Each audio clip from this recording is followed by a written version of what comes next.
कर दिया। अब सवाल ये है कि इस पूरे युद्ध में अब अमेरिका की भूमिका क्या रहेगी? क्योंकि उन्होंने जो उनको जो करना था, परमाणु जो अड्डे थे उनको नुकसान पहुंचाना था, पहुंचा दिया। अब क्या भूमिका होगी? देखिए, आपने जो बात कही कि 2 हफ्ते का समय दिया था डोनाल्ड ट्रंप ने, जी। ये एक इंटरनेशनल पॉलिटिकल ग्लोबल आप एरिना में देखें तो ये पहली बार ऐसा देखने को मिल रहा है कि एक पावरफुल कंट्री का, एक अमेरिका का प्रेसिडेंट अपने बयान जो है, उस बयान को कायम नहीं रह पा रहा है। इसके पहले भी जब ईरान के साथ अमेरिका का डायरेक्ट न्यूक्लियर डील की बातचीत चल रही थी, जिसको लीड कर रहे थे आयतुल्लाह अली खामेनेई के क्लोज इनर सर्कल के एसोसिएट अली शामखैनी, ऐसा उनका नाम, उनके साथ डायरेक्ट बातचीत, वो बातचीत में इन्वॉल्व थे। तो डोनाल्ड ट्रंप को ये मालूम था कि इजराइल अटैक करने जा रहा है ईरान के ऊपर, लेकिन उसके बावजूद वो बातचीत एटॉमिक संधि को लेकर के बातचीत कर रहे थे। और जो पर्सन ईरान की तरफ से बातचीत में शामिल था, अमेरिका, तो डोनाल्ड ट्रंप को भी मालूम हुआ कि ये बंदा मारा जाएगा। बिल्कुल, क्योंकि वो उस पर अटैक हुआ, वो अलग बात है कि बच गए। और कल उनका बयान आया है, इंजरी से उभरे हैं, उन्होंने आयतुल्लाह खमैनी को, अली खामेनेई को बयान को लेटर लिखा कि हम बच गए हैं और अपने जख्मों के साथ हम जिंदा रहेंगे इसका मुकाबला करने के लिए इजरायली। लौट रहे हैं आपके पास। ट्रंप तो ये भी कह रहे थे कि खामेनेई कहाँ हमें पता है, तो शायद उसका अंदाजा यही था कि कुछ करने वाले हैं। लेकिन अलग अलग तस्वीरें इस वक्त आपके सामने, 8 अलग अलग तस्वीरें हैं। ईरान में अमेरिका का पहले हमला, फिर ईरान ने इजराइल पर हमला कर दिया, उसके बाद हाइफा में धुएं का गुबार है, इजराइल में अफरा तफरी का माहौल है, तेल अवीव में इमारत के शीशे टूटे हैं, इमारतों को नुकसान पहुंचा है। अब देखिए, इस वक्त ये तस्वीरें जरूर ये बता रही हैं कि यहाँ से हालात पूरे दुनिया की ग्लोबल पॉलिटिक्स और परिस्थितियों को, वर्ल्ड ऑर्डर को कैसे चेंज करेंगे, ये सवाल इस वक्त बना हुआ है।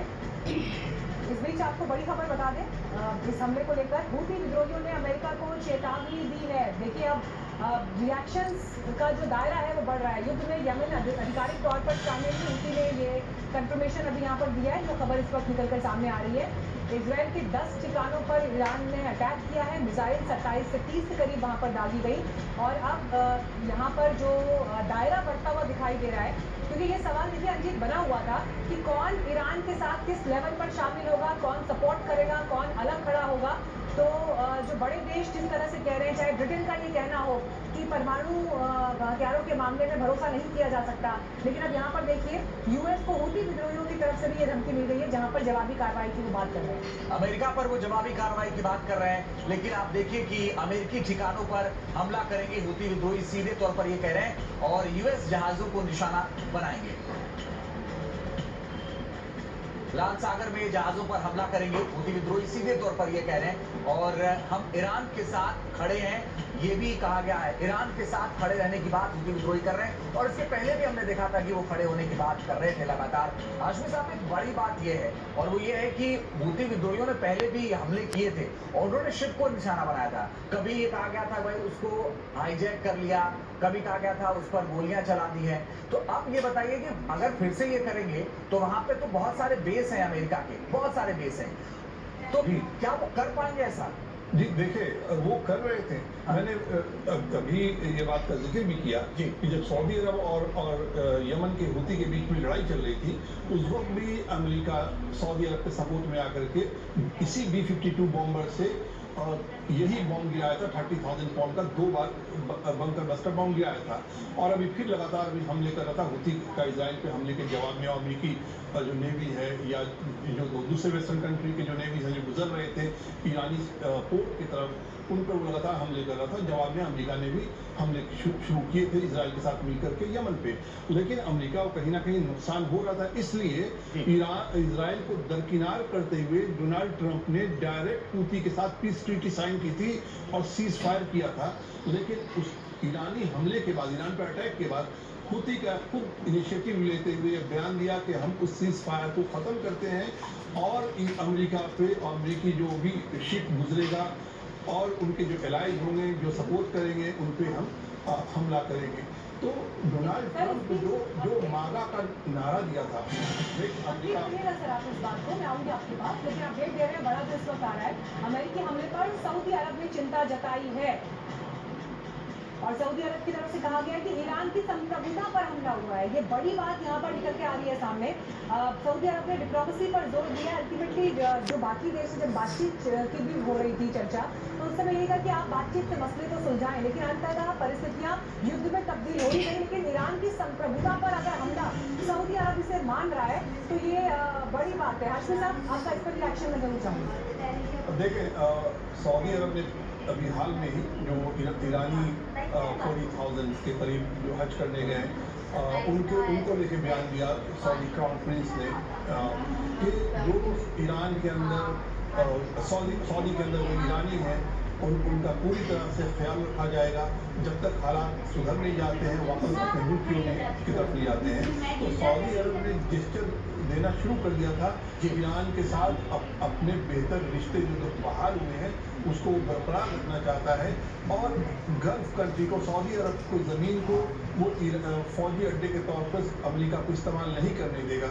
लेकिन एक बात और मैं इसमें बोलना चाहूँगा, जो देखिए आप मिसाइल की, ईरानी हमले की मिसाइल की बात हो रही है, सवाल सिर्फ ये नहीं है कि ईरान इजराइल के में जो एयर डिफेंस सिस्टम है, जो एंटी मिसाइल सिस्टम है वो इंस्टॉल है और उसके मुकाबला कर रहा है, बल्कि आप ये देखें कि करीब कम से कम 5-6 लेयर के मिसाइल डिफेंस एयर सिस्टम को भेजते हुए ईरान हमला कर रहा है। क्योंकि वो अगर हमला करता है, मिसाइल छोड़ता है, तो वो मिसाइल इराक होते हुए जॉर्डन की तरफ आता है, सीरिया की तरफ आता है। और जॉर्डन कई बार जॉर्डन ने उसके ईरानी ड्रोन को मार गिराया है, ईरानी मिसाइल को मार गिराया है।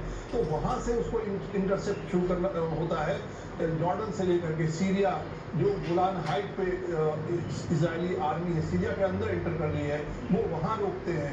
फिर वो सीरिया से क्रॉस करके जब समुद्र की तरफ आते हैं इजराइल पर हमला करने के लिए मिसाइल, तो अमेरिकी जंगी बेड़े जो है, समुद्री बेड़े जो वहाँ खड़े हैं, वहाँ से उसको रोका जाता है। बता दें आपको कि इस युद्ध में अमेरिका की एंट्री हो गई, जिससे बहुत सारे सवाल हैं। तो आप देखिए, युद्ध में अमेरिका की एंट्री, ईरान में शांति या विनाश के सवाल इसलिए क्योंकि ट्रंप कह रहे हैं अभी भी वक्त है, सब लोग शांति के रास्ते पर लौट जाएं, और नहीं लौटे तो भारी बवाल होगा, हम आगे युद्ध जारी रखेंगे। दूसरी तरफ बेंजामिन नेतन्याहू ने बहुत खुश हैं और उन्होंने ट्रंप को धन्यवाद दिया है। इनफैक्ट जी, एक बात मैं ऐड करूंगी यहाँ पर, जब बेंजामिन नेतन्याहू आज बात करने के लिए आए, जो कॉन्फिडेंस उनके चेहरे पर था और जिस खुशी के साथ वो सामने आए, क्योंकि उनको ये लगा कि अमेरिका के डायरेक्टली यहाँ पर शामिल होने से एक तरह से उनके इस एक्शन को भी एक आधिकारिक पुष्टि मिल गई अमेरिका की तरफ से, और सरेंडर नहीं करेंगे, ये ईरान के सुप्रीम लीडर कह रहे हैं। लेकिन देखिए, अब सवाल काम नहीं सरेंडर, नरेंद्र सरेंडर खिंचता है तो कहाँ तक जाएगा, अल्टीमेटली फैसला कैसे होगा। तो फरागा जी भी लगातार हमारे साथ बने हुए हैं।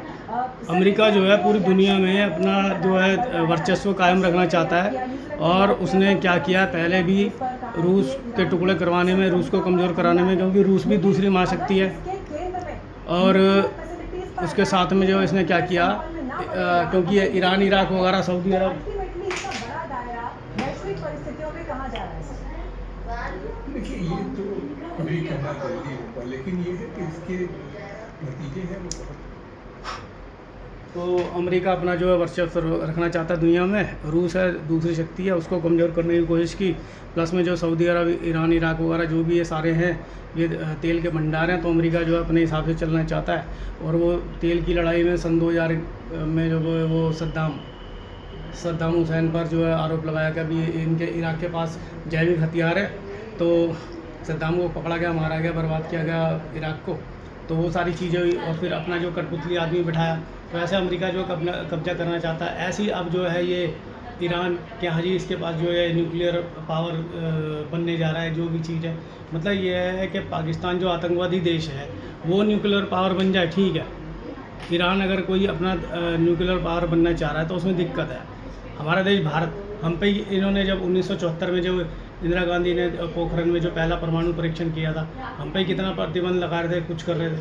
तो मतलब यह है कि अमेरिका चाहता है वो ताकतवर है, अपने हथियार बेचे, दुनिया में लड़ाई झगड़ा कराता रहे।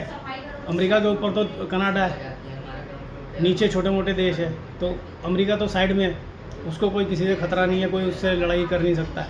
बाकी देशों में आपस में लड़ाई कराता रहेगा। तो ये इसका वो है। और अभी भी ईरान पर जो है इजराइल ने हमला किया, और जो है ईरान झुका नहीं, नरेंद्र सरेंडर, तो सरेंडर नहीं किया खामनेई ने, और जो है पूरा वो किया। और ये इसराइल का जो मिथक था पूरी दुनिया में कि उसका डिफेंस सिस्टम बहुत बढ़िया फलाना ठिकाना सब ख़त्म कर दिया। इसराइल जीरो हो गया, इसराइल में बर्बादी हो गई। बहुत कम टीवी चैनल बता रहे हैं ये, ठीक है, लेकिन कुछ कुछ बता भी रहे हैं कि हमें ईरान, और जब इसराइल की हालत ख़राब हो गई तब अमेरिका को कूदना पड़ा। मतलब ये ईरान के लिए हार जीत अलग चीज़ है, लेकिन ये ईरान ने दिखा दिया कि बहुत बड़ी ताकत है। अमेरिका को आना पड़ा, यानी अमेरिका ईरान के बराबर आ गया, यानी ईरान जो है अपने लेवल से कहीं ऊंचा जो है पहुंच चुका है। तो मतलब इस तरह की चीज़ है। तो ये हार जीत अलग चीज़ है, बाकी ये समझना चाहिए। अब अगर अमेरिका सही में दुनिया में जो है शांति चाहता है, तो जैसे नरेंद्र सरेंडर कराया था, तो ये इजराइल को बोलता कि हाँ भी तूने पहले हमला किया बंद कर, ईरान को भी बोलता, दोनों से होता, तो लेकिन इसने नहीं किया। तो मतलब ये तो सब ड्रामाबाजी है। दूसरा जो है जो धमकी तो अमेरिका ने भी दी कि हाँ भाई ये अगर विरोध में जवाब देंगे, जैसे B-2 बॉम्बर गिरा है, तो अमेरिका ने कहा अगर जवाब दिया तो और वो होगा। लेकिन वो तो ईरान नहीं डरा, ईरान ने सरेंडर नहीं किया, नरेंद्र सरेंडर, खामनेई सरेंडर, तो उसने नहीं किया। उसने उल्टा जो हाइफा जो भी है इसराइल पे दब के मिसाइलें मारी, हालत ख़राब है वहाँ की इसराइल की। तो ये सारी चीज़ें हो रही हैं, तो इससे समझना चाहिए। और सऊदी अरब जो कि ईरान से बहुत पहले थोड़ा सी गड़बड़ थी, अमेरिका का वो था, लेकिन सऊदी अरब ने भी कहा भी ये जो ईरान के जो है वो प्रभुता पर जो है हमला, ये सही चीज़ नहीं है। और जो ईरान से 40,000 जो वो हज पे गए हैं, उनकी भी पूरी जो है मतलब सुरक्षा वगैरह, उनका जो भी खातिरदारी सारी चीज़ जो है सऊदी अरब कर रहा है। तो ये सारी चीज़ है, और ये दोहरा चेहरा जो अमेरिका का आ रहा है। और एक चीज़ है, हमारा देश जब 71 की पाकिस्तान वगैरह की लड़ाई जो भी चीज़ है, बांग्लादेश बना, तो वो एक जिसे कहते हैं कूटनीति के सब देशों से मिलना जाना, बातचीत करना और सबको करना, और रूस को अपने पक्ष में लिया, कैसे कैसे करके जो है अमेरिका हालांकि उस टाइम भी खिलाफ था, अपने बेड़े भी भेज दिए थे, सारी चीज़ थी, लेकिन उससे पहले ही जो है मतलब इंदिरा गांधी ने सरेंडर नहीं किया, नरेंद्र सरेंडर, तो उन्होंने जो है अपनी कर दी कार्रवाई। और ये समझना चाहिए अमेरिका हमेशा से जो है दोगली नीति वाला देश रहा है, तो उस पर तो भरोसा कभी करना नहीं चाहिए। और ये जो है अभी हमारी सरकार है, ये उसी के पीछे भाग रही है। रूस जिसने बहुत साथ दिया और रहता भी साथ जैसे भी है, तो उसकी तरफ कोई ध्यान नहीं देना। और दूसरी बात, कितना ही जो है कहीं ऑस्ट्रेलिया कहीं पे जैसे ही जो है ये 2014 के बाद से जीतने के बाद ही व्यापारियों को ले जा के ये अडानी वगैरह को ले जा के उनके जो समझौते वगैरह कराए हैं, उनको व्यापार दिलाया है, तो वो कोई वो कूटनीति थोड़ी है। वो तो जो है वो जो अपने मित्र है फाइनेंसर मित्र हैं, उनको व्यापार दिलाया है, तो वो कूटनीति थोड़ी है। और बल्कि अपने देश का नुकसान करा के अपने मित्रों का फ़ायदा, अपने मित्रों को व्यापार दिलाया। तो ये चीज़ हमें ईरान से सीखनी चाहिए कि अमेरिका भी खिलाफ हो गया, डरा नहीं। और ये चीज़ इंदिरा गांधी जी से भी सीखनी चाहिए कि हाँ भी वो डरे ही नहीं और अपने कार्रवाई की। और जो ये गलत का समर्थन कर रहे हैं, ये लोग समझ जाएं, बेकार समर्थन ना करें। और कौन जीतता कौन हारता हमें उससे कोई मतलब नहीं है। ईरान बर्बाद हो, इजराइल बर्बाद हो। हालांकि ईरान से तो हमें सीधा जो है तेल वगैरह का मामला है। और लोग कहते हैं ये इजराइल जो है हमें हथियार वगैरह दे रहा है, क्या दे रहा है, उसके हथियार क्या हो रहे हैं, ये सब पता लग रहा है दुनिया को। और यहाँ तक कि जो ईरान के ड्रोन वगैरह वो तो रूस ने भी इस्तेमाल करे हैं। बताओ, ईरान के ड्रोन, रूस कोई कम नहीं है। तो ये सारी चीज़ समझनी चाहिए कि हमें तेल भी चाहिए, हमें और भी चीज़ें चाहिए। और अभी काफ़ी टाइम से जो है, कई साल से ये जो नेतन्याहू है, इस पे वहाँ की जनता इसको जो है इसके खिलाफ है, इसीलिए ये युद्ध को आगे बढ़ाता जा रहा है। नहीं तो वहाँ की जनता इसको केस चला के इसको जेल में बंद कर देगी।